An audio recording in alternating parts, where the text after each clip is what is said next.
protection. They didn't give monetary protection as such, but they distributed food. So all or at least vulnerable populations, I cannot remember if it's all or if it was vulnerable populations in Kerala, got food packages on a weekly or bi-weekly basis. And as a result, they were quite successful. So it's those countries that have been successful in making sure that the lockdown is effective, and also the economy does not suffer greatly and people do not suffer greatly under the lockdown, were the countries that have combined the lockdown together with good income substitutions. I would say, even though I admit that I don't know that much about Germany, I would say that Denmark is probably up there in terms of the gold standard. And Denmark was very, very, very effective in the first instance of the lockdown, in the first wave, the lockdown and the response for the first wave. I'm actually not seen enough about what they've done now dealing with their second wave, though I know that the numbers, the infection rate is very higher than in the first wave. But their response to the first wave was actually very, very good. But having said that, if you look at Korea and Japan, those two countries will show you that you can actually manage the epidemic without lockdowns. Both Korea and Japan and Taiwan have managed to actually keep their infection rates low while keeping the economy open. And they've done this through very, very high level of social compliance and testing, tracking, isolation schemes. These are more difficult in situations where you have cramped living conditions, multi-generational living, and these things will make this approach less effective, and which is why many countries do opt for a lockdown. Also, if you have lower level of social compliance to mask wearing or the other social distancing rules, then you would have problems with that. So, as I said, it's difficult to say that there is a best solution, because also countries are working within their own contexts. Countries are working within their own with their own local situations, situation of their economy, situation of their demographics, situation of their border issues as well. So I think the question is a little bit too specific to be answerable now. And that's also what I said. We will only know at the end of this, when we do research. That's the only time when we will be able to fully look at all the variables and all the details of the plans and how they panned out. I would not commit to say that any country have been the best at this point, because we simply do not know yet. Right, great. Thanks, Jenny. Thank you so much. Maybe talking about the stimulus packages, talking about reviving the economy. Let's go back towards Malaysia. So as a recovery mechanism, so this is for Dr. Anthony. Some citizens have been demanding an extended moratorium and also withdrawal from the EPF. Is it appropriate, do you think, that we should be borrowing money from our future? This is our savings. Wouldn't this foresee a potential economic crisis to come in Malaysia, Anthony? All right. Let's talk about the first part of the question first, the extending of the moratorium. My simple answer is no. From economics perspective, as I mentioned just now, banks basically are already holding 32% of the bonds issued by the Malaysian government, right? So there is a big squeeze of their liquidity. Whereas compared to Venezuela is only holding like 2%, right? So I don't think we should further squeeze liquidity out of the bank after the first moratorium. Okay, otherwise when the aggregate demand picks up, I don't think the banks will have sufficient money to lend out. So that could be an issue. So, but having said that, the way we do economics in Uni Raza is now first of all, I have to explain the structure of the program in Uni Razak. Uni Razak programs basically sit with the School of Governments, right? So we emphasize a lot in terms of the symbiotic relationship between the economics and the politics, right? So you can't have one without the other. They are basically a Siamese twin, right? So, and I'm sure Ms. Jenny will agree with me when we talk about governance, policy making, and stuff like that. The ultimate purpose is basically to maximize welfare for the society, right? And also, of course, to bring in order and stuff like that.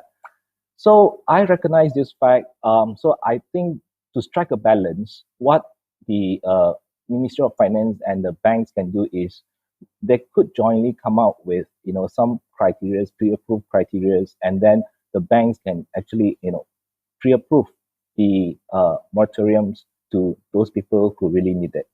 So in this way, the banks can easily manage their risk, in terms of liquidity and default risk and stuff like that. That's my answer. Right. Thanks. All right. Good point, Dr. Anthony. Maybe we can go to the question from the audience. We actually have quite a few questions that we want to go through. We have a question here by Eric Ballen again. This question, he did not say who he would like to ask to answer, but it says here, the table 2021 national budget, RM 1 billion have been allocated to curb COVID.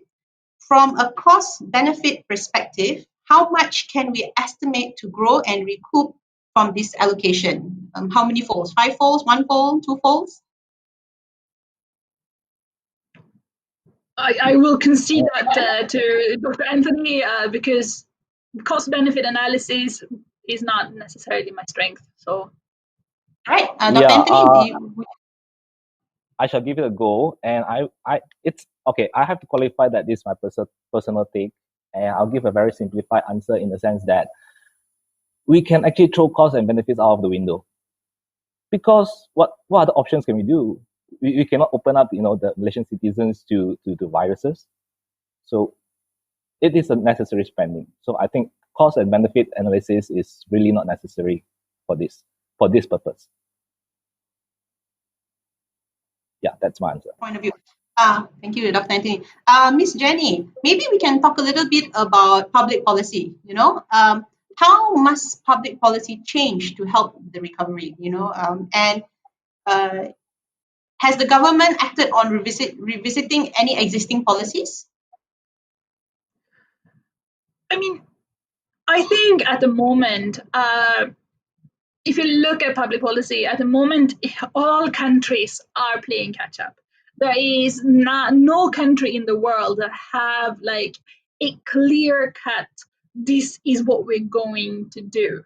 I do think that I wouldn't say that the Malaysian government has done any major changes in their public policy approach in response to the virus. I think that the assistance packages that we see can be considered a logical continuation of BRIM, for example. So cash handouts have been something that Malaysia has had in the past. So this idea of giving cash to the population is not new. It's not a complete rethink of public policy. I also, in the case of the Malaysian public policy, the Malaysian government has, I would say, has a history of being quite. I mean, how to put it? But the Malaysian government has a history of being quite active in terms of using public policy tools in order to shore up or to steer the economy or steer society. If you look at Malaysia, it's structured around its 5-year economic plans, which has been in place as a development tool since the 1970s. So the fact that the government do take a central role through policy, economic policy, public policy, in in driving economic development is not new in Malaysia. So I think it's more of a question to start thinking about how that development, how we're using these policy tools in order to drive to shape the economy to come.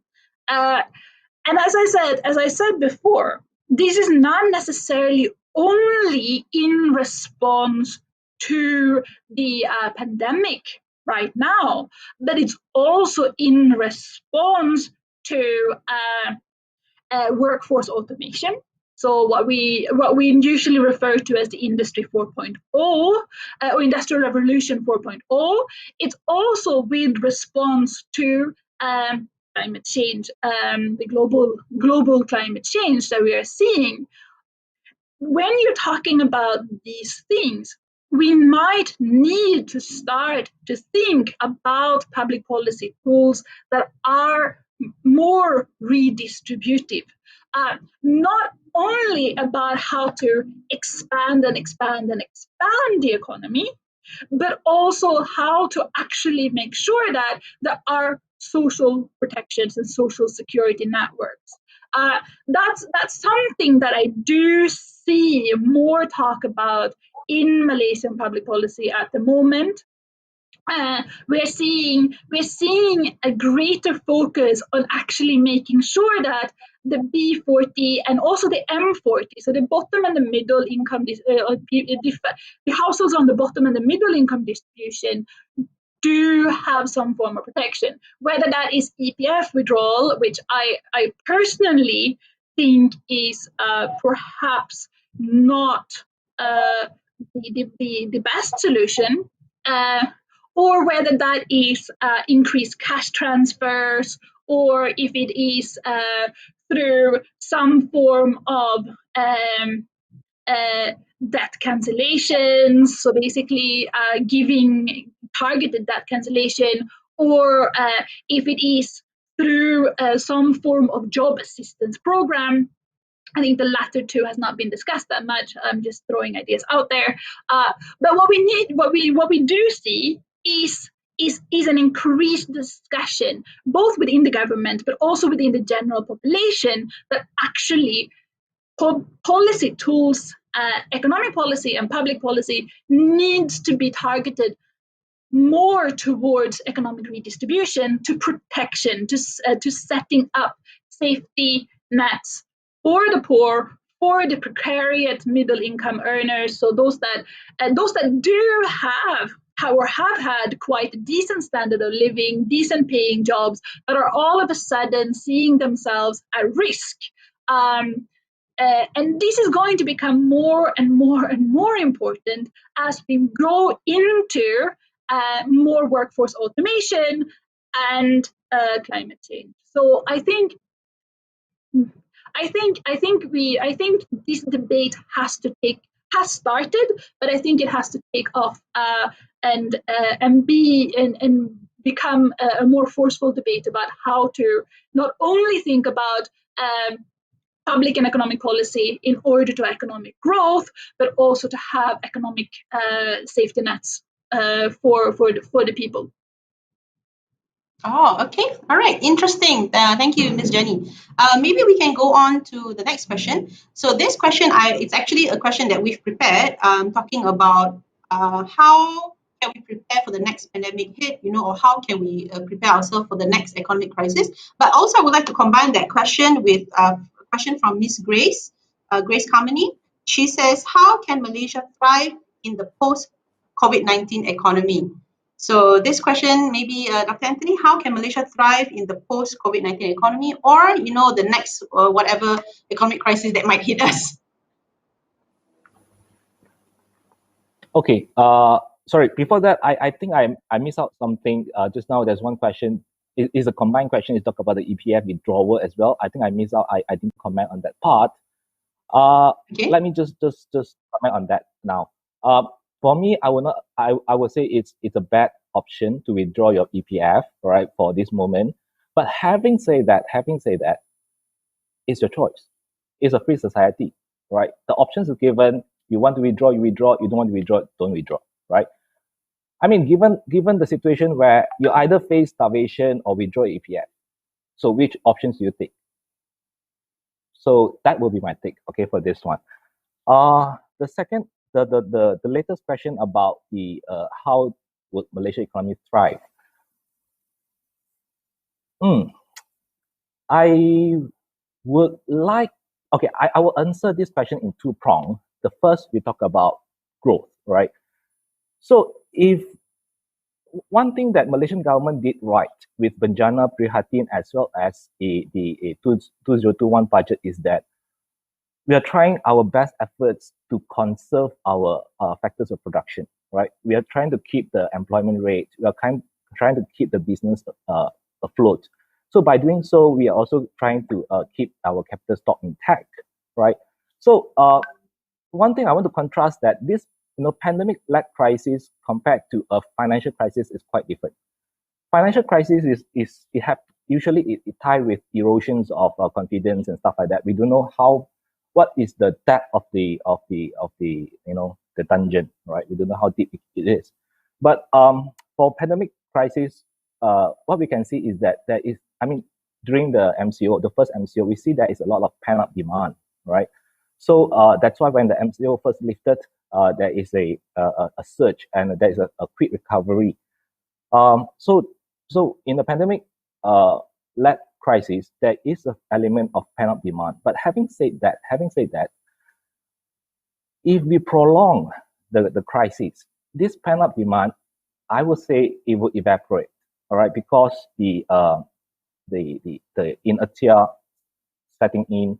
For example, if you have been like conserving your spending for many months, so even after the pandemic is over, your spending will not just shoot back up, right? You're too used to your past few months spending behavior, right? So that's why I would say I will go back to what I mentioned just now in one of the questions is the budget that should be spent in stimulating demand, the aggregate demand in the market. I think having that piece, it will actually help our economy to not only recover faster, but in the long run, hopefully it can grow faster pace than our neighboring countries and stuff like that after the pandemic is over. And the second prong is talking about usually in any crises, it actually is an opportunity for us to solve inequality problems, right? So because everybody, I mean, of course, usually the poor people, the B40 will be hit the hardest, right, in any of the crises. And in any crises, the government actually is legitimate to step in to safeguard, to protect the welfare of everyone. So I think this is also a good avenue for the government, to try to close the inequality gap. Yeah, that's my answer. Yep. All right. Great point, Dr. Anthony. Following up from that, talking about how can we actually help the economy and help the people and safeguard the people's lifestyle and also so that people do not suffer. We have a question that I don't know. I think it's like quite a follow-up question. It's questioned by Mr. Muhammad Amiruddin. It says here, is empowerment of state in terms of authority and power, can it lead to the pandemic control success like in China? If I can go with that one. I mean, this is a matter of I mean, it's a matter of preference as well. Like, do we want to have, like, one of the ways that China managed to handle this was because of the fact that they do have quite high level of control over their population. This is not necessarily something that populations around the world would be happy with. But again, you can contrast that to, say, South Korea. So South Korea has managed to keep their numbers of infections quite low, but more based on a high level of social trust and compliance. So it's not necessarily based on enforced compliance as much as it is a social compliance. So it's not done through authoritarian means. It is done through social trust. And one of the things that you can see when you look at which countries have done the best in controlling the virus, many of those, there's a strong correlation between, no matter whether or not you're taking the lockdown route or you're taking the social compliance to social distancing and mask wearing route, are the countries with high level of trust in their public institutions. That's not necessarily the same as the government institutions, but a high level of trust in society. They do, and that translates also into higher levels of trust towards government institutions and state institutions.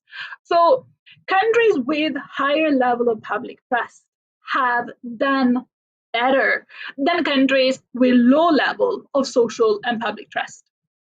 So one of the things that we need moving forward here is to make sure that there is trust, that the public trust the social institutions, that they can trust that the government will try to do the right thing, and the government will try to find solutions that are in the interest of the people.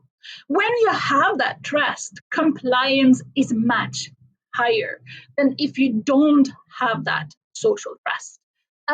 So in part of this is making sure that there is an effective and well-managed, that there are effective and well-managed public institutions.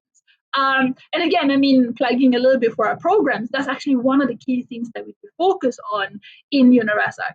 Yes, we focus on giving, especially if you look at the government and public policy program, we focus on building knowledge on in public administration and the theoretical concepts and these things as well. But a large part of our program is actually building skills and in being an effective public manager, in being effective in managing public institutions, but also focusing a lot of on this idea of good governance. What is good governance? How do you make sure that institutions are trusted by the public? What is ethical leadership?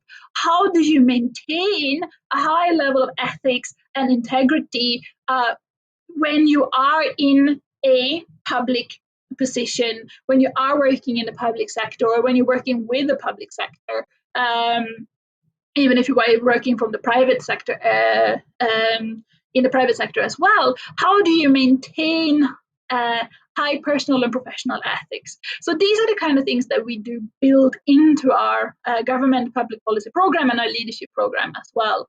But these things moving forward will also be, it will not only be, so Dr. Anthony is correct, one key thing moving forward is to make sure that the economic inequities are managed, are brought down. So we have a higher level of economic equality in a society that also fosters trust. Okay, societies with higher level of economic equality tend to have higher level of social trust. But separate from that, you need to make sure that you have effective, well-managed public sector institutions, and you also need to make sure that you have a strong focus on good governance, on ethic leadership within both within the public and the private sector. So these things, moving forward, these things are things that I'm not going to say that Malaysia has not been focusing on this, because I think that there has been a focus, quite a strong focus on these things within the Malaysian public sector for the at least past 15-20 years. But moving forward, this is something that's something that we always need to be reminded of, something that not only in Malaysia but globally we always need to keep reminding ourselves and keep making sure that we do fulfill the principles of good governance in carrying in our public institutions. Right, great point, Miss Jenny. Miss Jenny, yes. So economic equities and public trust are two very important things that we have to, as member of the public, we have to question the government, question the people who actually make policies. How can we make sure there's equities in our economy? We have actually a few more questions, but I'm not sure if we have much time. So I would like to maybe look at one question here. It's by Miss Carmen Yap, and this question is for Dr. Anthony. Yes, Dr. Anthony. So the question here is Malaysian MOF, I think it's Malaysian of Finance, right? Office of Finance, is it? I'm not sure. Projected Malaysia's GDP growth to be at 6.5 to 7.5%. Do you think it is achievable? What do you think? Okay. Now for this question, I need to take some time to give a more lengthy explanation because that's what we advocate in our economics program as well. First of all, we do not do crystal ball gazing, right? So when we come up with proposals or suggestions or whatever numbers that we put in, we have to justify, right? So yeah, first of all, we look at World Bank actually make a predictions that for 2020 we see a contraction of 5% for Malaysia GDP. And now for simplicity, let's take a 100 number, all right? Let's say for end of December 2019, Malaysia GDP stand at 100, okay? So if a 5% contraction, that means end of 2019, okay? Let's say it's 100, okay? So 5% contraction, that means by end of 2020, we will have 95, right? So if we assume that we just bounce back to the pre-crisis level, that means end of 2019, that means if we just apply a 5% increase on 95, that is not sufficient, right? Because 5% of 95 is just 99 point something, right? 99.75 or something like that. So I will figure that we need to at least achieve 5.3%, about that, 5.2 to 5.3%, in order to bounce back to the pre-crisis level, right? So on top of the 1.5%, MOF actually applied another 1.2%, that is 5.3 plus 1.2, that's 6.5%, right? So that's another 1.2% growth, clean growth. That means, growth from the pre-crisis level. Now for this, if you look at, our history of economic growth, our GDP growth, on average, our annual growth is about 4.5%, right? So for simplicity wise, we just take the straight line calculation, 4.5 divided by 4, that is like 1.12, something like that, right? So that means, now we have the numbers, let me put things into perspective, right? So that means by September, we need to, if you want to achieve 6.5% growth, that means by September, we need to bounce back to the pre-crisis level, right? So that means by September, we need to achieve at least a 5.3%, all right, growth. If we manage to do that, then we are quite safe, all right, to achieve at least a 6.5% growth. Now, just like what we do in the class, right? We have set the context. The next thing what we need to do is we have to look at the assumptions, right? What are the assumptions that we need to make?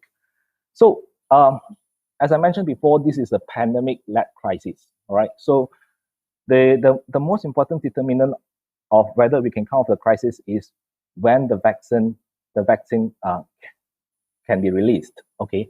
So there are a lot of news about the vaccine. As I mentioned just now, the Pfizer and the BioNTech, they are targeting end of December, end of 2020 to produce at least 50 million vaccines. But then if you look at 50 million, it's not even, I don't know, maybe about 10%, no, not even 10% of the US population, right? So 50 million simply is just not enough, right? So then if you look at Malaysia, our Prime Minister also has done some diplomatic negotiations with China, and we are in their priority list as well.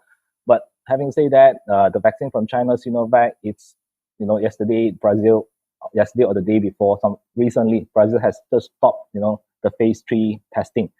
So all the news, if you look at all the news, all the noises and stuff like that, if I were to put a guesstimate, I would say for the vaccines to reach Malaysia shore, probably it will be in the first quarter, if not the second quarter. Hopefully, it will be first quarter, right? So when it reach Malaysia shore in the first quarter, and we need to distribute the vaccines as well, and we need to achieve certain critical mass of inoculations before we actually lift up the SOP, right? So let's say if we can achieve that by probably end of second quarter, then we have a third quarter, right? The third quarter for the economy to recover back to the pre-crisis level. But again, that there is a risk there, right? As I mentioned just now, the consumer's behavior could have changed, right? For economies, we look at the marginal propensity to consume, right, which is the determinant of a multiplier. So after such a long period of pandemic, by the second quarter of 2021, the multiplier effects may not be that big, right? So that could be one of the risks. Okay, but having said that, as I mentioned just now, I think Malaysia did the right thing to try to sustain the employment and stuff like that. So all in all, I would say 6.5%. It's a very achievable target. All right, anything above 6.5% is really a blessing. And also, just to share with you some of the projections made by some economic institutions. For example, Asian Development Banks also maintain a 6.5% growth, GDP growth for Malaysia. But of course, IMF, they are quite confident of Malaysia's economy. They are actually making a projections of 7.8%, which I find it could be a bit too optimistic. That's my answer. Thank you. Thank you, Dr. Anthony. Yes, so it's optimistic projection. So I think that people who are viewing and watching us will be like, "Whoa, okay." So it's not that bleak after all. There is a rainbow at the end of the tunnel. We have come to almost the end. Unfortunately, we have actually a few more questions, but I don't think we have the time to answer those questions. Maybe what we can do is that our experts here, you can actually help answer those questions online, whether through the Facebook channels, YouTube, and also the Instagram. We get our administrators to help you to answer those questions, because some of the questions there are actually quite technical, economic and policy questions. So I think our viewers would really appreciate for you to answer those questions. But let's just go to our final question before we end. And this is for Miss Jenny. Moving forward to 2021, how do you think teaching of economics and policy will change, after we see this this world pandemic that has hit the world, right? So how will UniRaza and our programs be positioned so that it is at the forefront of economics and education policy? That's a really great question. I think in this, UniRaza actually has a bit of an edge. I actually don't think that we need to change our teaching, of course, we have to adopt to the mode of teaching. We're probably going to remain online for quite some time. But if you talk about what we teach in our curriculum and what the content of what we're teaching, we actually do not have to change that much, because UniRaza has been at the forefront of, if you look at it for a Bachelor of Economics, the heterodox economic approach for quite some time. And this is because we are Tun Abdul Razak School of Government. If you are Tun Abdul Razak School of Government, Tun Abdul Razak himself was famous globally for his heterodox economic approach to development. You cannot take an orthodox approach. But heterodox is looking at multiple economic theories, multiple economic perspectives, and having more of what I can say on a colloquial level, thinking outside the box kind of approach to economics. Then the more orthodox, that is very market-oriented, microeconomics, business economics focused approach that most other economics schools take.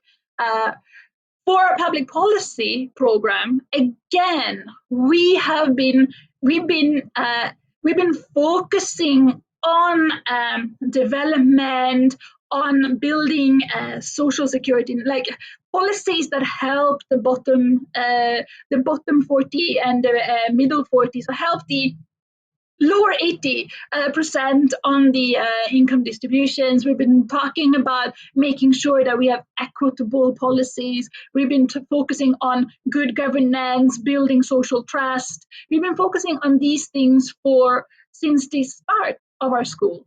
So we actually, I'm sounding a little bit braggy here, but we actually don't need to change our direction. Obviously, we should always learn from what's going on. We should always keep reading and researching and keeping up to date and making sure that our teaching is up to date, that we follow with the latest examples, and our students learn from based on the best expertise there is. But in terms of approach, we should do more of the same. We should make sure that our voice is even stronger, that we actually can have a stronger position right now in advocating for the kinds of reform that Dr. Anthony and myself have been talking about, that actually do help the people, that actually do generate demand in the economy, that actually help us prepare for future pandemics, for future economic crisis, but also for these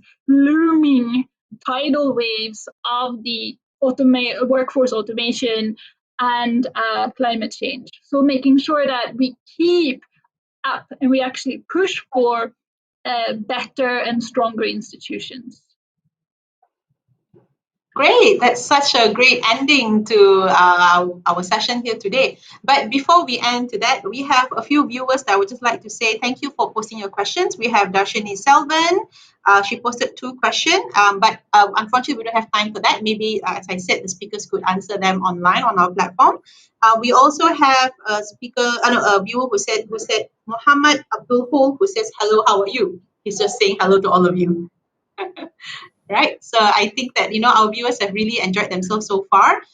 Yeah, it's great that the programs that we have here at Uniraza, you will definitely, it's timely for what is happening to the world today. And I think the students and our future students are so lucky to have people like Ms. Jenny and Dr. Anthony, to share your knowledge and also your perspective and point of view for what's happening and what might happen in the future. So before we end and before I round up, Dr. Anthony, would you like to have maybe just 1 minute or to round up, to share with the audience one takeaway from today's session? What would you like people to know? What would you like people to go back home and say, okay, after listening for 1.5 hours, this is one thing that I would like to know today. Just maybe 1 minute of your point of view. Okay, all right. Okay, I just want to go back to the economics program. Jenny pointed out was correct. I think we are on the very correct platform. Our fundamentals, our foundations are strong, and we have set the foundations right and it's strong. But from my side here is from this pandemic we can see that if I can say one of the benefits, all right, from this pandemic is that it actually pushes to a more digital economy, and it makes the data-driven economy happening even faster, all right?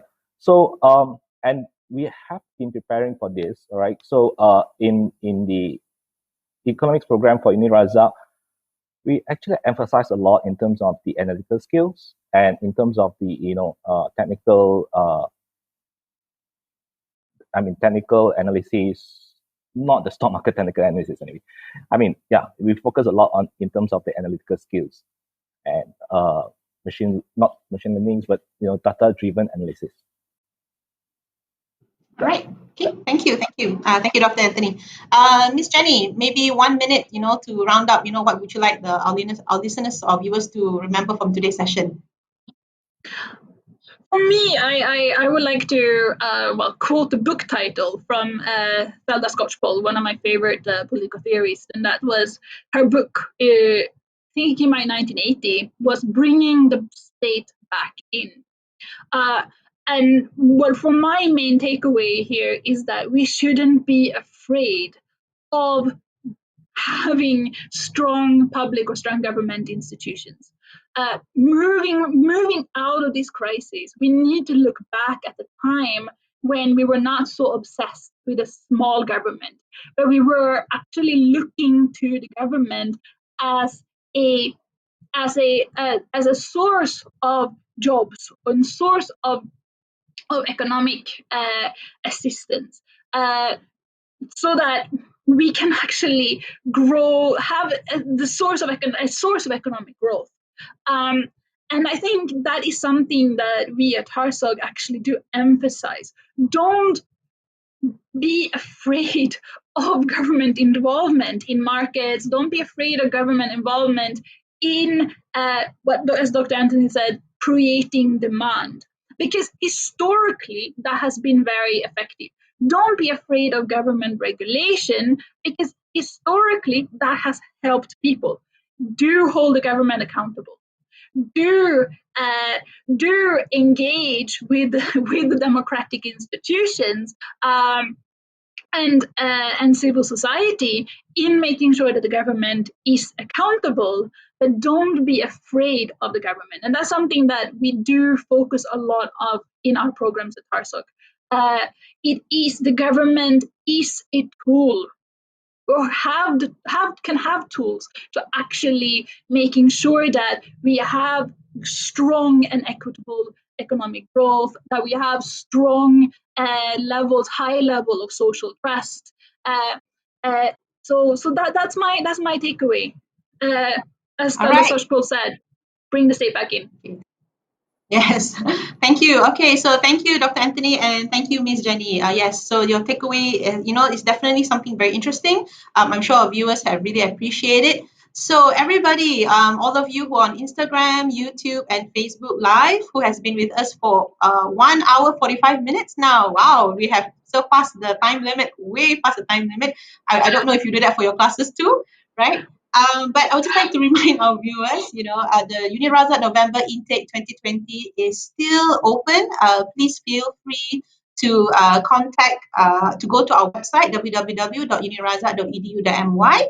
And then those of you who are worried about finance and also, looking for some financial assistance, the MARA TSEP convertible loan is still available until November 13th. 2020. So you can go to www.mara.gov.my, or you can also go to our website to find out and get more information. You can see at the banner at the bottom, we have our website here, and we would really appreciate if you also call the number.